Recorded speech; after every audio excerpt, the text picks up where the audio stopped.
विवेक जी, जरा एक चीज आपसे, मेरा कल मैंने कहीं चर्चा में था और किसी ने बताया तो मुझे लगा कि आपसे मैं उसको वेरीफाई कर लूं।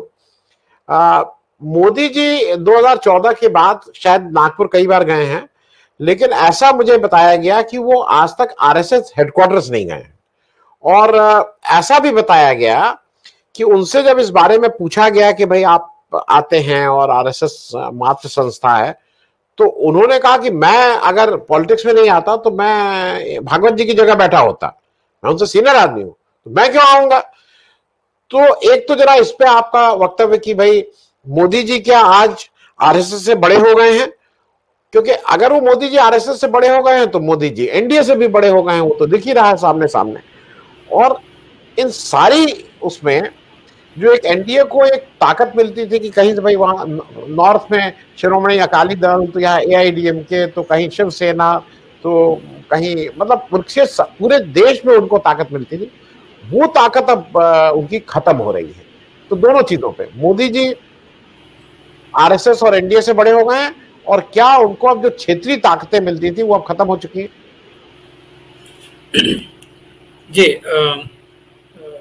ऐसा है कि मोदी जी, मैं अपना वक्तव्य शुरू करने से पहले जब आपने शुरू में भगत सिंह का उल्लेख किया, तो और एक उल्लेख करना मुझे लगता है बहुत ज़रूरी है। हमारे भारत का जो ग्रीन रिवॉल्यूशन था, उसके जो फादर हैं एम.एस. स्वामीनाथन, उनकी आज डेथ हो गई, तो हम उनके प्रति भी अपनी श्रद्धांजलि अर्पित करते हैं। मैं व्यक्तिगत रूप से भी उनको जानता था, क्योंकि मैं एग्रीकल्चर कवर करता था, और वर्ल्ड फूड प्राइज के एक फंक्शन में मेरी उनकी वहाँ पर मुलाकात हुई थी, क्योंकि उसके जूरी के वो अध्यक्ष थे। वो 2010-9 साल की बात है। तो वो बहुत बड़े एक हमारे देश के साइंटिस्ट थे, एग्रीकल्चर साइंटिस्ट थे। उनकी आज डेथ हो गई, बहुत दुखद, 98 साल के थे। तो जहाँ तक एनडीए का सवाल है और मोदी जी और आरएसएस के रिश्ते का सवाल है, ये बात किसी से छुपी नहीं है कि मोदी जी अपने आप को आरएसएस से भी बड़ा मानते हैं। ये पिछले 10 सालों में जिस तरह से मोदी जी का आरएसएस के प्रति व्यवहार रहा है, हमने कई बार देखा है। आपने नागपुर का उल्लेख किया, ये बात एकदम सही है कि नागपुर में वो कम से कम 4 से 5 बार आकर गए। एक बार तो वो नागपुर दीक्षा भूमि है, जहाँ पर बाबा साहब आम्बेडकर ने बुद्ध धर्म की दीक्षा ली थी अपने लाखों चाहने वालों के साथ में। वहाँ पर एक बहुत बड़ा मेमोरियल है जिसको दीक्षा भूमि कहते हैं, वहाँ पर वो गए। और वहाँ से जब किसी मतलब बीजेपी के नेता ने उनसे कहा कि अब आप आए हैं नागपुर, तो संघ भूमि भी चलिए, तो उन्होंने कहा कि मैं इसके लिए नागपुर नहीं आया। तो वो दीक्षा भूमि जा सकते हैं, लेकिन संघ भूमि नहीं जा सकते। इस तरह का एक चित्र उन्होंने पिछले 10 सालों से खड़ा किया है, और वो जानबूझकर खड़ा किया है। मतलब लोग ये नोटिस करें कि मैं आरएसएस को दूर रखता हूँ, मैं आरएसएस से ऊपर हूँ। ये इस तरह का चित्र उन्होंने जानबूझ के खड़ा किया है। वो अपनी ताकत को जताने में, वो खुद को बहुत बड़ा एक व्यक्ति बताने की जो कोशिश उनकी पहले से ही रही है। वो अपने भाषणों में अपने बारे में कहते हैं, मोदी मोदी कहते हैं, जब मोदी है तो गारंटी है, इस तरह की बात कहते हैं। तो वो अपने आप को सबसे ऊपर बताने की कोई कोशिश जो है वो छोड़ते नहीं। हर कोशिश, हर मुमकिन वो कोशिश करते हैं। आपने वो आरएसएस प्रमुख की बात की, वो एकदम सच है। मैं आरएसएस के कुछ करीबी लोगों को जानता हूँ, और उनसे मैंने ये बात सुनी है कि जब वो गुजरात में एक प्रचारक थे, उस समय उनकी जो एम्बिशन थी वो आरएसएस प्रमुख बनने की थी।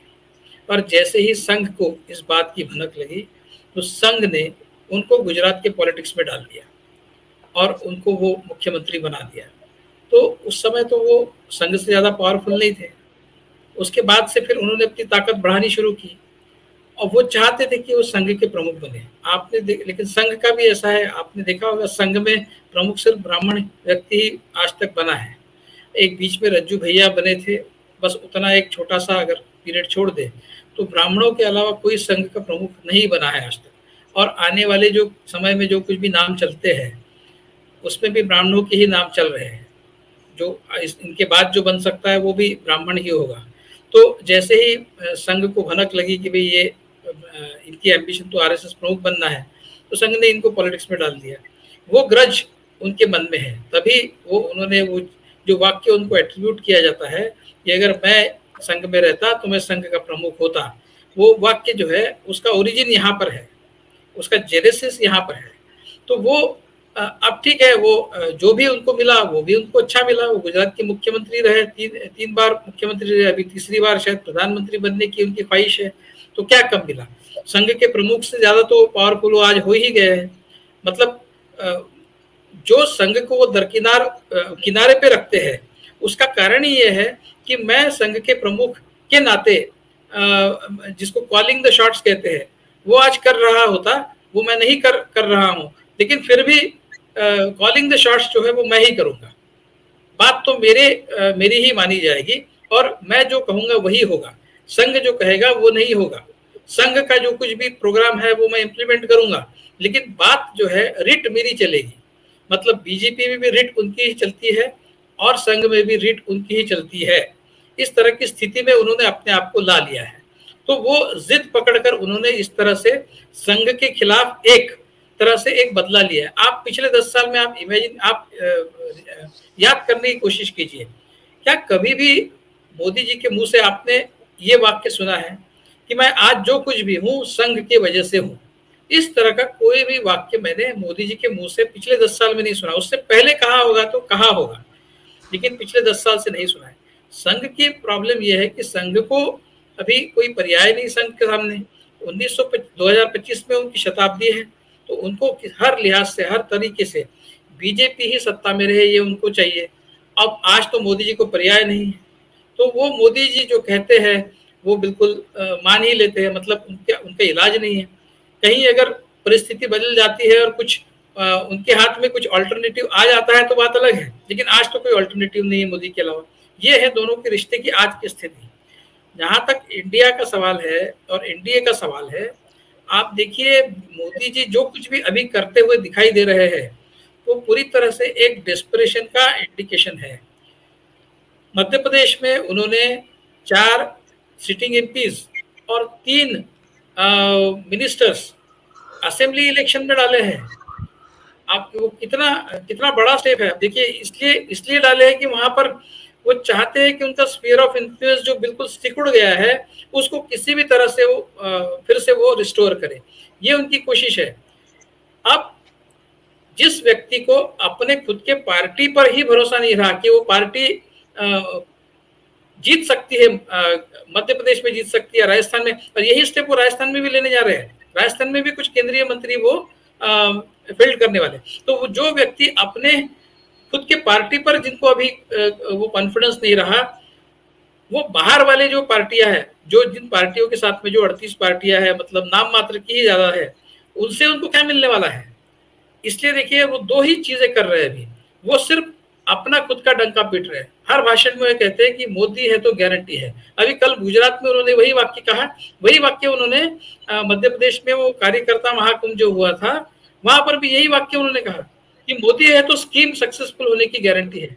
और आने वाले समय में वो एक यात्रा निकालने वाले हैं, 15 रथ बनाए गए हैं और करीब 2.5 लाख के करीब गाँव में ये सारी यात्राएं जाएगी, जहां पर मोदी का चित्र रहेगा, मोदी का भाषण रिकॉर्डेड, प्री रिकॉर्डेड भाषण रहेगा और केंद्रीय योजनाएं जो है उनकी बात होगी कि किस तरह से वो सैचुरेशन एक प्रोपेगेंडा वहां पर होगा। तो मोदी जी अभी सिर्फ अपने आप पर भरोसा कर रहे हैं और अपने आप को सेल करके ही बीजेपी का भविष्य तय करने की कोशिश कर रहे हैं। तो जाहिर सी बात है बाकी जो छुटपुट पार्टियां है उनसे उसको कुछ मिलने वाला नहीं है। और जो जेडीएस की भी बात हमने की, जेडीएस किस तरह से परेशान है बीजेपी के साथ रिश्ता जोड़ के। एआईडीएम के तो खैर वहां तो खुशियां मनाई जा रही है कि बीजेपी के साथ में रिश्ता टूट गया। तो शिवसेना का जहां तक महाराष्ट्र का सवाल है, शिवसेना में स्प्लिट हुई है, अभी उस पर डिसीजन आने का है स्पीकर का। वो जब सुप्रीम कोर्ट ने उनको फटकार लगाई तो प्रोसेस चालू है, पता नहीं कब वो होगा। लेकिन ये बात तो तय है कि जो सक्सेस उनको 2019 में मिला था वो कम से कम आधे पर तो आ ही जाएगा। मतलब जो 41-42 सीटें जो उनको मिली थी, आधे पर तो कम से कम आएगा। ज्यादातर तो पॉसिबिलिटी है कि वो सिंगल डिजिट में सिमट जाए, लेकिन मान लीजिए कि हम उनको 20 सीटें भी देते हैं तो भी उनको 21-22 सीटों का घाटा अकेले महाराष्ट्र में है। तो इस तरह से हर जगह उनको सेटबैक मिलेगा। एक यूपी गुजरात जैसे कुछ उदाहरण, अगर यूपी में भी कुछ स्ट्रेटेजिक अलायंसेस इस तरह से बनाया जाए कि बीजेपी को, अब हमने घोसी वाला चुनाव तो देख ही लिया है, इस तरह की अगर कुछ स्ट्रेटेजिक बहुत स्मार्ट अलायंसेस वहां बने, वहां पे भी सेटबैक मिल सकता है। तो जहां तक इंडिया का सवाल है, इंडिया में थोड़ा बहुत एक डिस्कॉर्ड है, वो तो रहेगा ही, क्योंकि आखिर एक दूसरे को पहले टेस्ट करने की कोशिश तो होगी ही, उसके बाद ही जाकर वो अलायंस स्टेबलाइज होगा। अभी स्टेबल नहीं हुआ है तो रस्साकशी थोड़ी बहुत होगी, ये वो नेचुरल है, क्योंकि इतनी सारी पार्टियां जब एक साथ आती है और हर एक की ताकत, मतलब ऐसा नहीं है कि जैसा बीजेपी का जो अलायंस है एनडीए, उसमें बीजेपी की इतनी बड़ी ताकत है कि बीजेपी के खिलाफ बोलने का किसी की हिम्मत नहीं है। वो स्थिति इंडिया की नहीं है। कांग्रेस की बहुत अच्छी स्थिति नहीं है वहां पर, 50-52 कोई एमपी बहुत बड़ी स्थिति नहीं होती है, बहुत अच्छी स्थिति नहीं होती है, इसलिए वहां पर लोग अपना अपना जोर लगाने की कोशिश कर रहे हैं। अगर कांग्रेस की मान लो 100 सीटें होती, 150 सीटें होती, तो शायद कांग्रेस की आवाज बहुत और भी मुखर हो जाती, लेकिन अभी थोड़े बहुत एक दूसरे को टेस्ट करने की कोशिश जो हो रही है वो नेचुरल है, वो स्टेबलाइज हो जाएगा कुछ दिनों के बाद। और फिर अगर 1-on-1 कॉन्टेस्ट होता है तो कोई चांस नहीं है बीजेपी को उस तरह का सक्सेस मिलने का जिस तरह का उनको 2019 में मिला था। अगर वो आधा भी डिस्टेंस वहां से जितना आए हैं वो अगर ट्रैवर्स कर पाए तो बहुत होगा, ऐसा आज की स्थिति है। आने वाले समय में जैसा जयनारायण व्यास जी ने कहा कि बीजेपी क्या करती है, किस तरह के पैतरे अपनाती है, ये हमें पता नहीं है। तो उसके चलते अगर कुछ नाटकीय ढंग से बदलाव आ जाए तो आ सकता है, लेकिन आज तो चित्र ये दिख रहा है कि बीजेपी बहुत डेस्परेट हो गई है, बीजेपी में पैनिक है, पैनिक के चलते ही इस तरह के स्टेप्स वो ले रहे हैं जिस तरह के वो मध्य प्रदेश में ले रहे हैं। जी, मैं विजय जी आपके पास आने से पहले मैं अपना विवेक जी आपसे इंटरप्रिटेशन बता दूं। जो मुझे लग रहा है ये जो 7 सांसदों को इन्होंने टिकट दिए हैं और आगे भी देने की बात है, ऐसी भी एक चर्चा चल रही है कि इन सांसदों के टिकट उनको काटने थे, तो उनको टिकट काटने से बेहतर उनको लगा कि एक रिस्पेक्ट, क्योंकि अगर टिकट काटेंगे तो भाई थोड़ा वोट का भी असर पड़ेगा, तो उनको ये लगा कि इनको भेज दो, एमएलए का इलेक्शन लड़ाओ, जीत गए तो एमएलए बनो, अभी रहो भाई एमएलए को बनो और क्या क्या कुछ, और अगर हार गए तो आप इस लायक ही नहीं रह जाएंगे कि आप टिकट मांगे, क्योंकि फिर आप तो भाई एमएलए नहीं जीत पाए। हाँ बोलिए विवेक जी। नहीं, ये भी हो सकता है आनंद जी, आप इस पॉसिबिलिटी को भी नकार नहीं सकते कि जो सिर्फ 2 लोगों की बात बीजेपी में चल रही है और सिर्फ 2 लोग जो कहेंगे वो हो रहा है, और इस तरह से लोगों को बिना बताए 2 दिन पहले बताया जाता है। कैलाश विजयवर्गीय को 2 दिन पहले बताया गया कि आपको इंदौर 1 से चुनाव लड़ना है, वो एकदम नाराज हो गए थे। और शिवराज सिंह चौहान तो नाराज है ही, वो तो इस तरह से कुछ उन्होंने भाषण किया था 2 दिन पहले, ऐसा कहते हैं कि हो गया गुड बाय, अभी तो मेरा खेल खत्म है, इस तरह का टोन था उनके भाषण में, इस तरह की बात भी हमने सुनी है।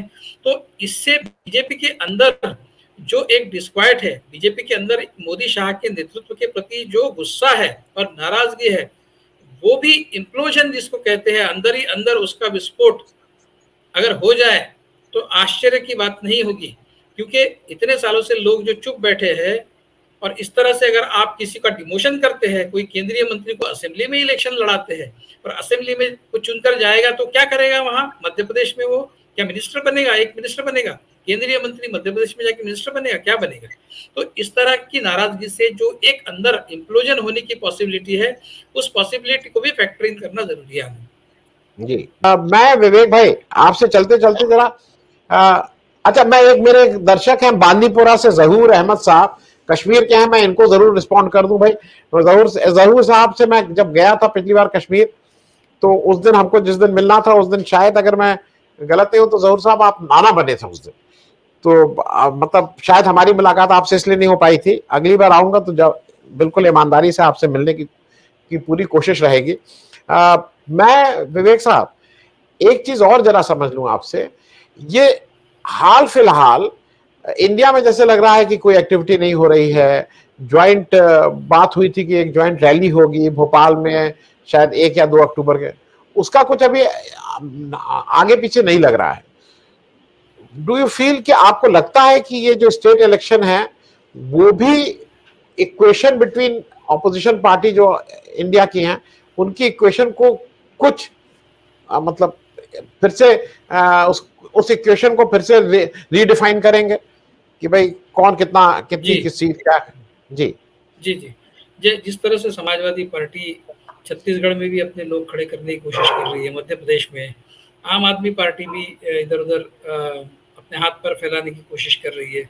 मुझे लगता है कि ये अपनी ताकत को आजमाने और जताने की कोशिश है, ताकि 2024 के लोकसभा इलेक्शन में जो कुछ भी बार्गेनिंग होना है वो इस बेसिस पर हो जाए कि समाजवादी पार्टी छत्तीसगढ़ में कितना डैमेज कर सकती है, आम आदमी पार्टी छत्तीसगढ़ में कितना डैमेज कर सकती है, मध्य प्रदेश में कितना डैमेज कर सकती है। तो ये जो मैं नहीं समझता कि समाजवादी पार्टी 2024 में कांग्रेस का साथ या फिर इंडिया का साथ छोड़ देगी। वो अपनी ताकत, अपनी जो कुछ भी उसकी डैमेजिंग पावर है उसको दिखाने की कोशिश करेगी। इस तरह की कोशिश सारे जो पार्टनर्स है, नीतीश कुमार जिस तरह से मोदी जी के साथ में मतलब वो राष्ट्रपति ने जो एक भोजन का आयोजन किया था G20 में, उस समय गए, वो एक डायस पर मोदी के साथ में दिखे और उनके जो भी बोनहमी उनके साथ में बनी, तो वो भी नाराज चल रहे हैं, इस तरह की बात चल रही है। तो ये जो नाराजगी है नीतीश कुमार की, वो एक तरह से एक बार्गेनिंग का स्टाइल है, एक तरीका है कि भाई जब 2024 का फाइनल बंटवारा होगा तो उसमें वो अपनी ताकत जो है आज से ही जताने की शुरुआत करे, तब जाकर उनकी झोली में जितना भी वो चाहते हैं उतना उनकी झोली में गिर जाए। ये कोशिश है जो बहुत सही, अपनी जगह सही है, उसमें कुछ भी गलत नहीं है। उसमें नीतीश कुमार से किसी को नाराज होने की जरूरत नहीं है, समाजवादी पार्टी से किसी को नाराज होने की जरूरत नहीं है। वो अपनी अपनी ताकत आजमाएंगे और जितना ज्यादा अपने झोली में डाल सके वो डलवाएंगे, तो ये होगा। ये मैंने पहले भी कहा कि रस्साकशी थोड़ी सी खींचतान होगी, लेकिन सब लोग इस बात से बिल्कुल मुखातिब है, सब लोग इस बात को जानते हैं बहुत अच्छे से कि भाई 2024 में इकट्ठा लड़ना है। अगर नहीं लड़े तो हम आज जिस स्थिति में हम कहीं के नहीं रहेंगे।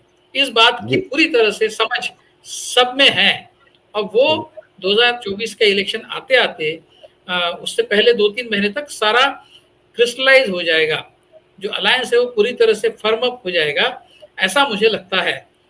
अगर किसी को सुसाइड करने की ही पड़ी है तो फिर बात अलग है, लेकिन मैं नहीं समझता कि ये सारे जो लोग हैं वो इतने मूर्ख हैं कि वो इस नादानी से अपना इंटरेस्ट जो है उसको हार्म करेंगे। वो एक बार्गेनिंग के तौर पे थोड़ा बहुत रस्साकशी करेंगे, जो बहुत अपनी जगह एक ठीक कदम है, वो करेंगे, उसमें गलत कुछ नहीं है, वो करें, लेकिन इलेक्शन के लिए 24 के वो इकट्ठा आ जाएंगे, ऐसा विश्वास मुझे आज तो लग रहा है। विवेक जी एक बहुत छोटा प्रश्न, आप तीनों के लिए ही प्रश्न, बहुत छोटे में जवाब।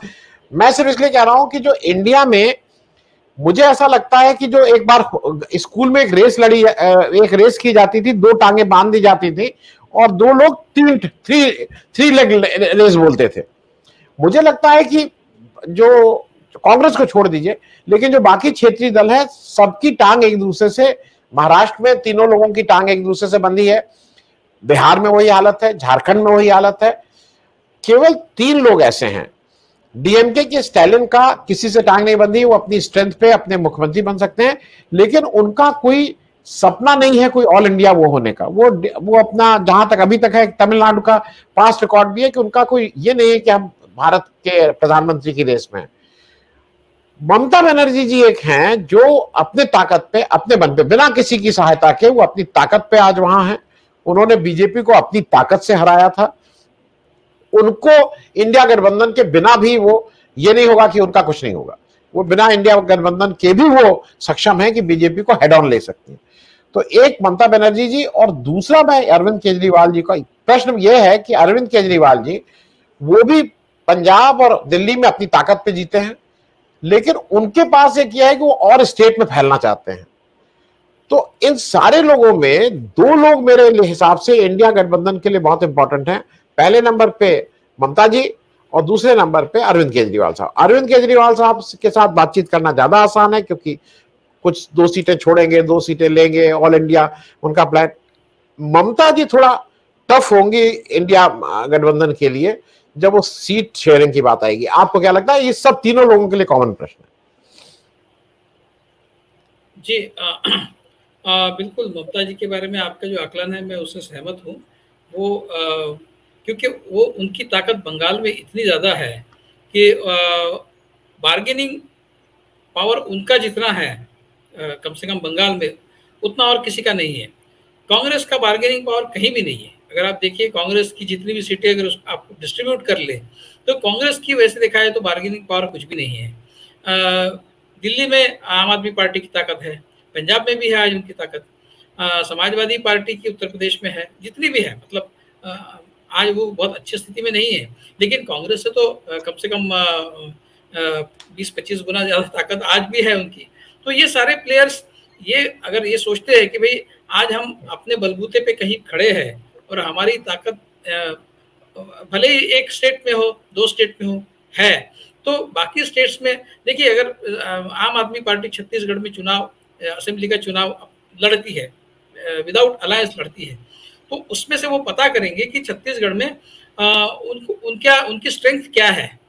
अगर मान लीजिए किसी कॉन्स्टिट्यूंसी में वो 20,000 25,000 वोट ले लेते हैं, तो उस बेसिस पर वो 2024 के लोकसभा इलेक्शन में वो बार्गेनिंग करेंगे, उसमें गलत क्या है? उतना डेमोक्रेटिक राइट तो उनको है ही, वो क्यों सेक्रीफाइस करेंगे? अगर मध्य प्रदेश में उनको कुछ कॉन्स्टिट्यूंसीज में 15-20 हजार वोट अगर मिलते हैं, तो वो बहुत बड़ी 15-20 हजार वोट्स बहुत बड़े होते हैं। वही उसी तरह से समाजवादी पार्टी भी करेगी। तो वो अपनी अपनी जगह पर उनका जो खेल है वो अपनी अपनी जगह सही दुरुस्त है, ऐसा मुझे लगता है। लेकिन आखिरकार वो सारे के सारे ये सारे बेसिस पर जब इनकी ताकत ये 4 स्टेट्स में पता चल जाएगी कि इनकी कितनी है एक्चुअली बार्गेनिंग पावर, उसके बेसिस पे फिर अंडरस्टैंडिंग जो बनेगा वो उसकी लास्टिंग वैल्यू होगी, वो आखिर तक चलेगा, ऐसा मुझे लगता है। तब तक ये थोड़ा सा एफर्वेसेंट स्टेट में रहेगा, जो ठीक है, मतलब अपनी जगह उसको कोई बहुत बड़ा प्रॉब्लम है ऐसा मुझे नहीं लगता।